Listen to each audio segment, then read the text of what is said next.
It was reported yesterday, and we're going to talk about it today. I'm still at my folks' place, well, in my mom's basement, for one more week. And the thing is that we're talking about today is the fact that the Toronto Raptors are considered the first domino in the trade market. Before we start today's video, we're on the way to 10,000. It'll be greatly appreciated if you guys help us out here. This information is coming from Mike Grange of Sportsnet. The Toronto Raptors are in a position to set the market for the upcoming trade deadline. Sources told Mike Grange of Sportsnet, quote, Toronto are the first domino. What they do will affect all teams across the league. Dallas Mavericks, Phoenix Suns, Los Angeles Lakers, Atlanta Hawks. Not that it's about deals with any particular team. Just that people are going to be waiting to see what the Toronto Raptors do before they make their moves. Toronto could set the market, end quote, according to league sources. Trent Jr. and Fred VanVleet both have player options for next season. Fred VanVleet probably is going to be a bit cheaper. Trent might be getting more expensive. There's reportedly an antsiness surrounding the Raptors due to a lack of direction and success this season, according to the sources. Masai Ujiri, right?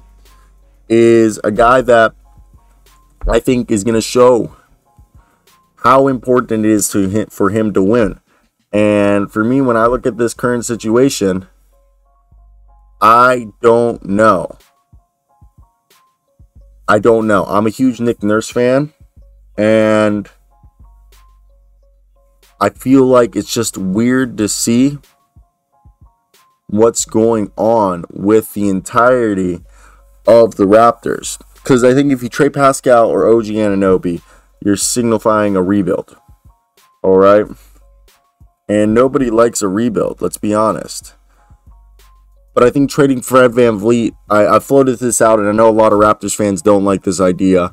But for like a guy like Mike Conley, this is hypothetical, or even a Markelle Fultz, which I think Markelle Fultz would be harder to get than Mike Conley, but a defensive-minded point guard.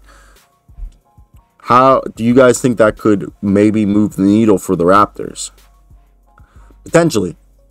I don't know what's the right move here, because I don't think this is a team that needs to blow it up. If anything, I think this is a team that more so just needs to learn how, just needs more shooters. And with the Otto Porter injury that happened, was announced yesterday, I think it just makes everything a bit more interesting. And I don't know how we fix the Toronto Raptors to a point where they get back to the team that was in the the conference finals, or going deep into the playoffs, a team that we thought was going to be taking the jump this year.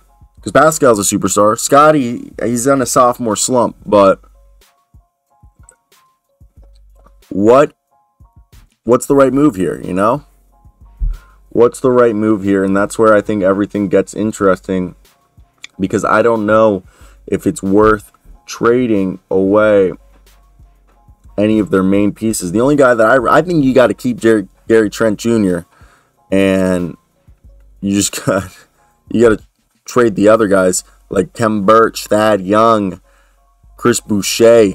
Okay, those guys are getting a bit older, and I don't think they're being the impact guys that they once were. So I want to hear your thoughts down there, guys. Like, comment, subscribe.